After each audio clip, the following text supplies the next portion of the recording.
So hello scholars, हम आर्य public school class 5 EVS कर रहे थे।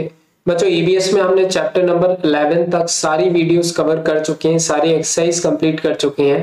प्लेलिस्ट बनी हुई है एपीएस क्लास 5 ईवीएस के नेम से, तो वहां से जाकर के आप सारी वीडियोस एक साथ कवर आउट कर सकते हैं। आज हम देखने जा रहे हैं बच्चों चैप्टर नंबर 12, जिसका नेम है shelter and social animals. Okay, shelter and social animals. इस चैप्टर को पढ़ने के बाद बच्चों आप कुछ एक पॉइंट समझने लग जाएंगे। जैसे सबसे पहला, type of houses according to various climatic, financial and other condition. तो अलग अलग तरह के हाउसेज जो होते हैं हमारे, किसके अकॉर्डिंग आप समझेंगे, क्लाइमेटिक कंडीशन के वजह से किस तरीके के हाउस बनते हैं, फाइनेंशियल कंडीशंस की वजह से। ऑब्वियसली अगर जिसकी फाइनेंशियल कंडीशन अच्छी होगी तो उसके हाउसेज बहुत बड़े बड़े होंगे, जिनकी फाइनेंशियल कंडीशन अच्छी नहीं होगी उनके हाउसेज छोटे छोटे होंगे। अदर कंडीशन, और भी बहुत सारी अदर कंडीशंस होती है जिसकी वजह से हाउस अलग अलग तरीके के हमें देखने को मिलते हैं। Sharing resources, clear. Social animals जैसे कि ants and honey bee, social animals भी हम जानेंगे क्या होते हैं, क्लियर। तो इसका बच्चों सबसे पहले हम डिस्क्रिप्शन नहीं कर रहे हैं पूरे चैप्टर का, इसकी अगर आपको डिटेल वीडियो चाहिए तो मुझे कमेंट सेक्शन में बताना, तो मैं इसको बना दूंगा। बाकी आज हम स्टार्ट कर रहे हैं एक्सरसाइज। एक्सरसाइज में सबसे पहले हम करेंगे बच्चों टिक द करेक्ट ऑप्शंस, जो भी सही ऑप्शन है उसको हमें टिक करना है। फर्स्ट है high cost houses in villages are called. देखो विलेजेस में जनरली हमें छोटे घर देखने को मिलते हैं, लेकिन अगर हाई कॉस्ट हाउस हमें देखने को मिल जाए विलेजेस में तो उसको हम क्या बोलते हैं, तो उसको बच्चों वहां पे हम बोलते हैं हवेलीज। क्या बोलते हैं, हवेलीज। तो हमारा डी हो जाएगा फर्स्ट का आंसर। इसके बाद आ जाते हैं हम second, houses in place which get snowfall have dash roof. वो प्लेस जहां पर स्नोफॉल हो रही होती है वहां के हाउस की जो रूफ होती है, वहां की छत होती है, वो किस तरीके की होती है, रूफ किस तरीके की उसकी छत होती है, रूफ जो होती है वो होती है बच्चों स्लोपिंग रूफ। स्लोपिंग रूफ ऐसी होती है कुछ इस तरीके की, क्लियर। इस वजह इसलिए होती है क्योंकि इस पे जब स्नो गिरे तो वो क्या हो, इस तरह स्लाइड करते हुए नीचे गिर जाए, तो इस वजह से इनकी स्लोपिंग रूफ होती है, क्लियर। थर्ड पे आ जाते हैं। थर्ड में लिखा है आ Karwan is a house on. ठीक है, ये जो कारवान जो होता है वो हाउस होता है, वो किस पर होता है, तो वो होता है हमारा व्हील पर। किस पर, व्हील्स पर। थर्ड का क्या हो जाएगा, ए। सॉरी। आते हैं बच्चों फोर्थ पर, house boats are found in dash and dash. जो हमारी हाउस बोट होती है वो कहाँ कहाँ हमें देखने को मिलती है, तो कश्मीर में भी देखने को मिलती है हमें हाउस बोट, और हमें केरला में भी देखने को मिल जाती है। कश्मीर और केरला दोनों में देखने को मिलती है, इस वजह से इसका आंसर क्या हो जाएगा, both A and B, clear. इसके बाद फिफ्थ पे आ जाओ। फिफ्थ में लिखा हुआ है कच्चा हाउस आर बिल्ट फ्रॉम। तो हमारा जो कच्चा हाउस रहता है वो किससे बना होता है, तो सबसे पहला अगर हम यहाँ पे ऑप्शन देखें तो बैम्बूज लिखा है, सेकंड है पाम लीव्स लिखा हुआ है, फिर लिखा है वुडन प्लैंक्स। तो ऑब्वियसली हमारा किससे बना हुआ आता है कच्चा हाउस, जनरली बैम्बूज से, क्लियर। तो इसका देखना आपके टीचर्स के आंसर लिखवा रहे हो सकता है वो ऑल ऑफ दीज लिखा है, अगर वो ऑल ऑफ दीज लिखवाए तो मुझे कमेंट सेक्शन में बताना, क्लियर। तो मैंने तो बैम्बूज ट्रिक किया है। इसके बाद हम आते हैं सेकंड वाले पे। फर्स्ट वाला पार्ट हमारा कंप्लीट हो चुका है। सेकंड में लिखा है कंप्लीट द गिवन सेंटेंसेस। कह रहे हैं कि इन सेंटेंसेस को क्या करो, कंप्लीट करो, फिल आउट करो। तो सबसे पहले लिखा हुआ है बच्चों इसमें, इन हॉट एरियाज हाउसेज है। जो हॉट एरियाज होते हैं वहां के हाउसेज जो रहते हैं उनमें क्या रहता है, थिक वॉल्स रहती है, THIC के, थिक वॉल्स, WALLS, ठीक है। थिक वॉल्स, मोटी मोटी दीवारें होती है वहां की, ठीक है, हॉट एरियाज में, ताकि हीट जो रहती है ना वो बाहर से अंदर ना आ पाए इतनी मोटी दीवारों की वजह से। इसके बाद आ जाते हैं सेकंड पे, igloos are kept warm by. Igloo जो रहते हैं वो गर्म किस वजह से रहते हैं, तो अपन इसमें लिखेंगे covering, covering COVERING, covering the inner wall, covering the inner INNER, inner wall, WALLS, covering the inner walls with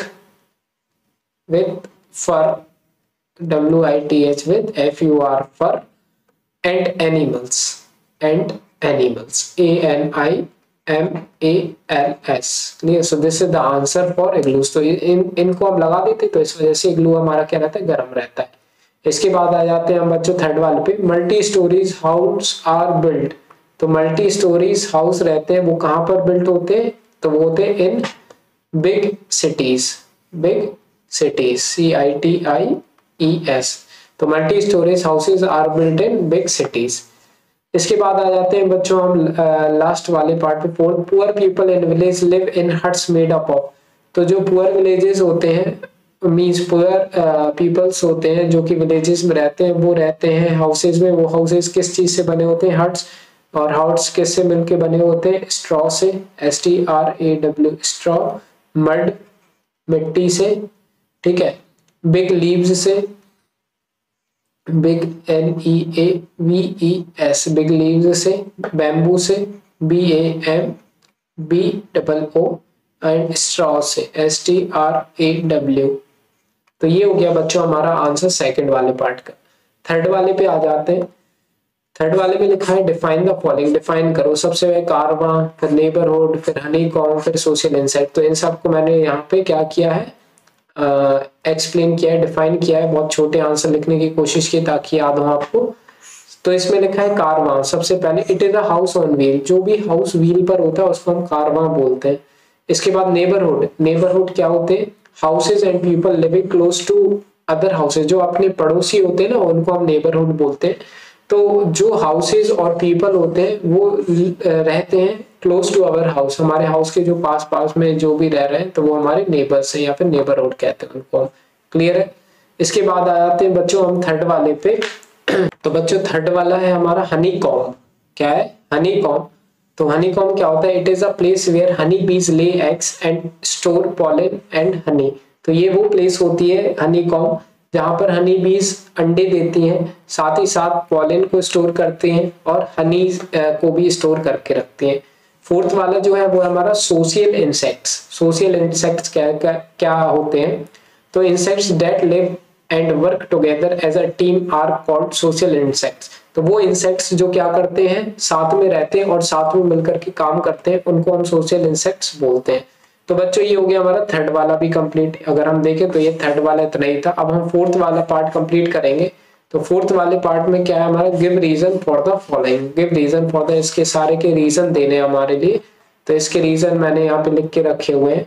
देखो सबसे पहले हम फर्स्ट से स्टार्ट करते हैं। Houses in desert have thick wall and high roof. ठीक है, तो houses in desert have thick wall and high roof. तो डेजर्ट में जो भी हाउसेज रहते हैं उनकी मोटी मोटी दीवारें होती हैं और थोड़ी लंबी रूफ रहती है ना। तो वो क्यों होती है, तो it keeps the interior of the house cool in summer and warm in winter. तो ठंडों में ये इसकी वजह से ठंडों में जो हाउस रहता है वो गर्म रहता है और गर्मियों में ठंडा रहता है। इस वजह से ये रहती है, ये मैकेनिज्म अप्लाई करके रखी हुई है। सेकंड पे देखते हैं, stilt house are built in area prone to floods. तो स्टिल्ट हाउस वहां पे बिल्ट होते हैं जहां पर एरियाज प्रोन टू फ्लड, जहां पर फ्लड आने की गुंजाइश रहती है। To save the life of the people, इसलिए होता है क्योंकि इससे हमारी पीपल्स की लाइफ क्या हो, बचे और उनकी प्रॉपर्टी बचे damage caused by flood water. Clear, flood जानते हो ना, बाढ़, तो बाढ़ की वजह से। इसके बाद आते हैं हम थर्ड पे, people in neighbourhood must have common amenities. Okay, तो जो हमारे पीपल्स होते हैं या फिर जो भी नेबर होते हैं उनमें कॉमन एमिनिटीज। तो बच्चों एमिनिटीज का मतलब होता है सुविधाएं, है ना। तो common amenities help people to live an easy and comfortable life. तो मींस कॉमन एमिनिटीज मींस सबकी एक सी सुविधाएं की वजह से हमारा क्या रहेगा कि पीपल आराम से रह सकते हैं। जैसे कि रोड वगैरह रहती है तो ये सबके लिए कॉमन होती है, तो इसकी वजह हॉस्पिटल होते हैं ये सबके लिए कॉमन होते हैं, स्कूल होते हैं, तो इसकी वजह से हमारी लाइफ इजीली हम जी पाते हैं और कंफर्टेबल लाइफ हो पाती है हमारी, है ना। तो ये कॉमन एमिनिटीज होनी चाहिए। तो इसके बाद देखें तो हमारा लिखा हुआ है, chawls are not very comfortable to live in. तो चार्ल्स जो रहते हैं वो बहुत कंफर्टेबल नहीं रहती है हमारे रहने के लायक, वो बहुत ज्यादा अच्छी जगह नहीं रहती है।